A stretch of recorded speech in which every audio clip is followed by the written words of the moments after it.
Many people are jobless looking for the 9 to 5. But what if I told you some people are making money online with their smartphones and their laptops? On this special edition, I will be talking to a lady who has embraced the tech world and she is making money online. Stay with me to the very end.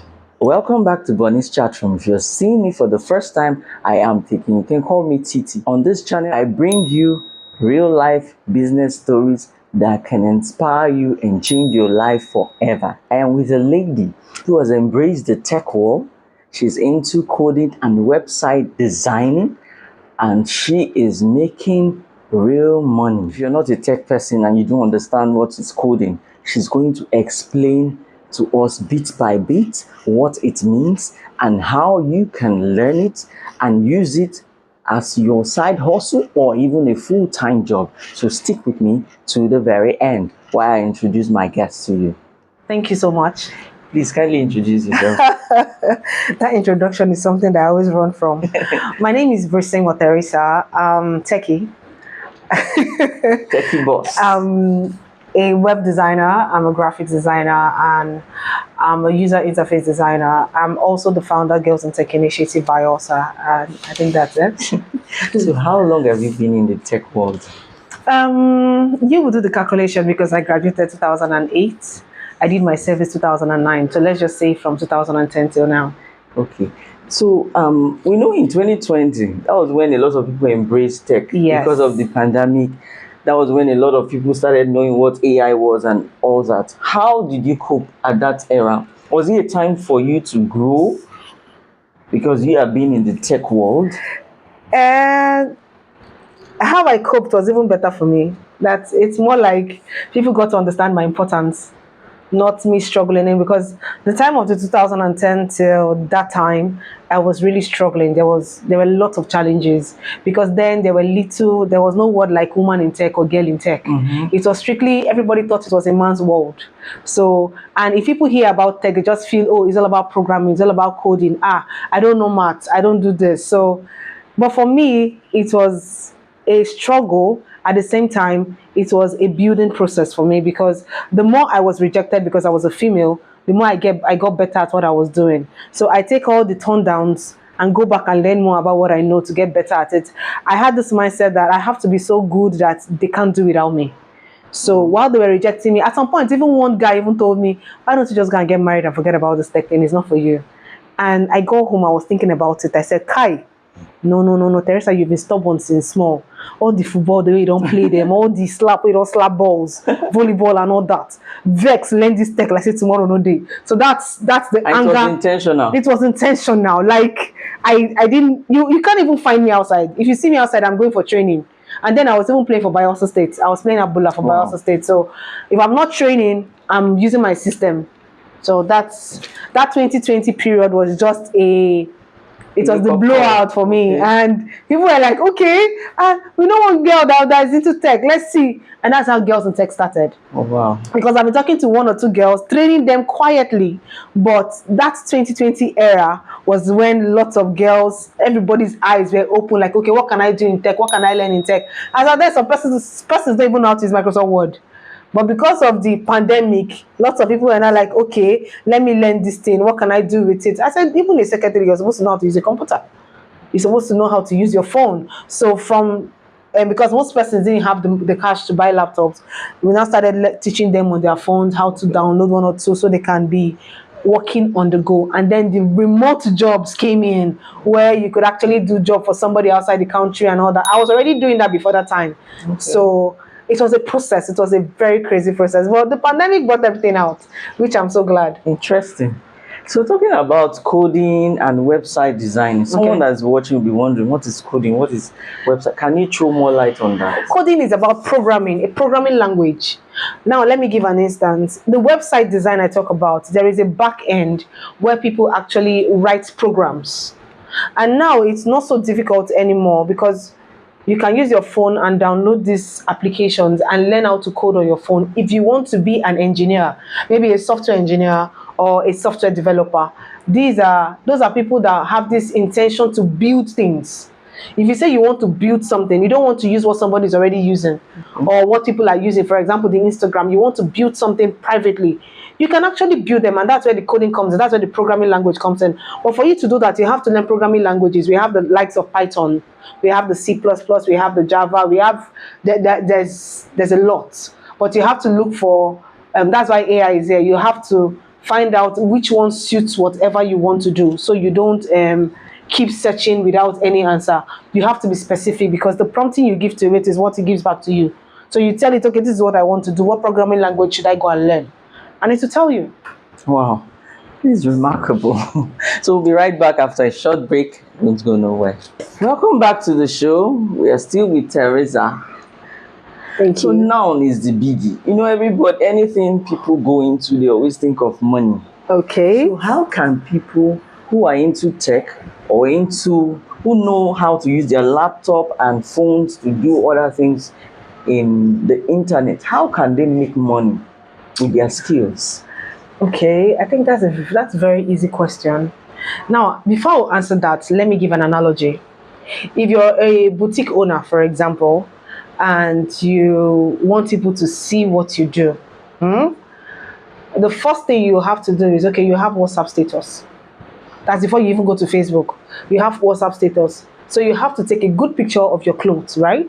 Make sure it's all about packaging. When you package it well, take good picture, or maybe do video of it. And if you're a good video editor or you're just learning, that's why we have all the CapCut and the VN and all of that.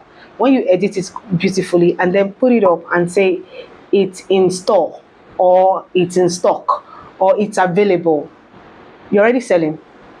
Okay. So people get to see what you have. That is where the visibility, that's the word. So if you want to actually earn with your tech skill, you have to be visible online. Let people see what you can do. I don't know you, I don't know what you can do.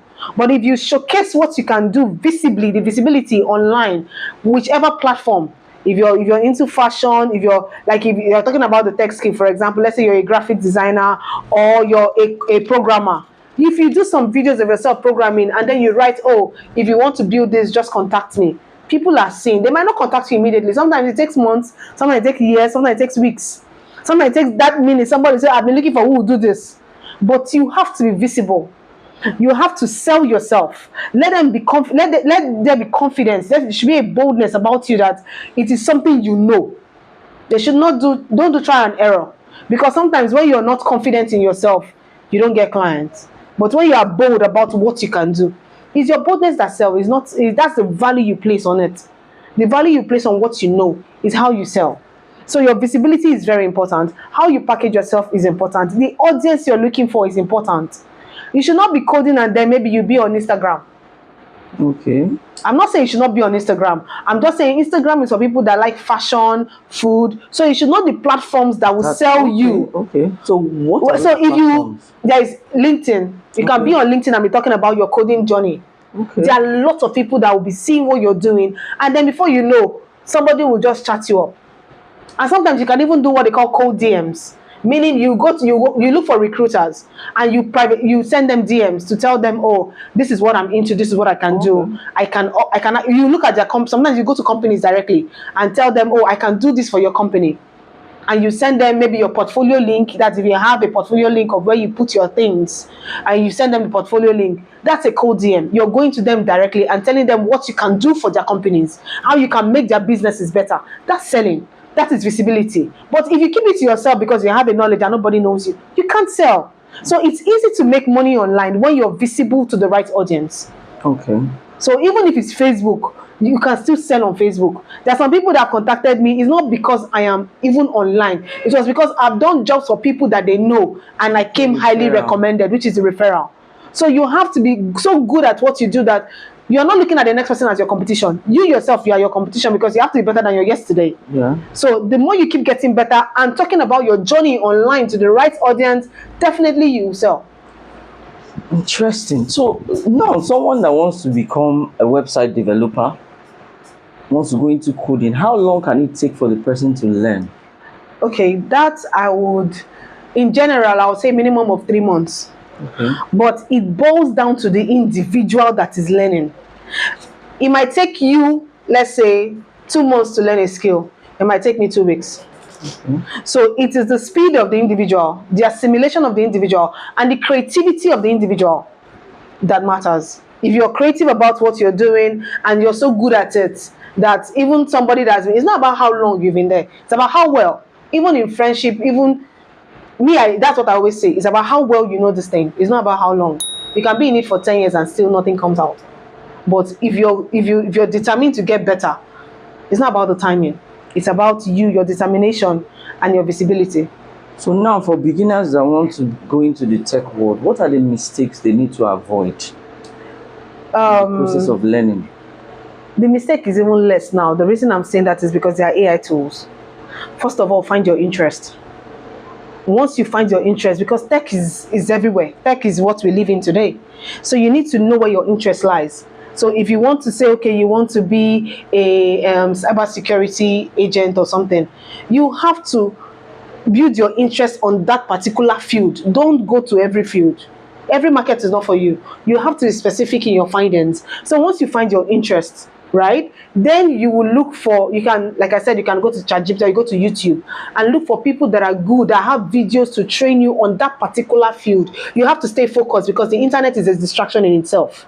So you have to stay focused to learn that skill. And then you can also go and get certifications on that particular skill, because there are some companies you want to go and work with, they'll ask for certification. So you need certification at some point to enhance your pay, maybe from beginner to intermediate to expert, because there are different pay level at different pay grade. So you need to know the level you fall in. As you're starting, there's a pay for beginners. You can go as an intern while you get paid while you're learning at the job. So there are different levels to this thing. It depends on the field you want to actually go into. So just stay focused on your interest and build on it. Wow. Please, I need an educative session. I'm also learning. So what advice can you give to someone who wants to go into tech? Just start. Yes, just start. Just start. Once you start, because for you to go into, to say, I won't go into tech today, you must already have an interest. Okay. Once you have an interest, just start. The starting is you finding how to go about it. Once you find out how to go about it, you start immediately. Don't wait. Okay, like procrastination is a thief of time. Okay, I'll do it tomorrow. I'll do it tomorrow. It's not about one day. It's about day one. So you start today, and then you give yourself a target. For this week, this is what I want to learn. For this week, this is what I want to learn. Like those that want to learn, let's say software development, or let's say front end or back end. Now, those ones, there's a free code camp, there is Code Academy. These are platforms they can learn easily with certification. And there is solo learn. There's a lot. You just need to ask the right questions to your AI prompter. These are the things I want to learn. Where can I get the knowledge without being distracted going around on the internet? It will give it to you directly, and it's left for you to start. It's all about starting. Day one, not one day. I am so full. Thank you so much for your time. You're welcome. Heard that. Just start. So this is where we wrap up today's edition. Until we come your way next time, love life, live life, and enjoy your life. I remain your host, Titi Atutele.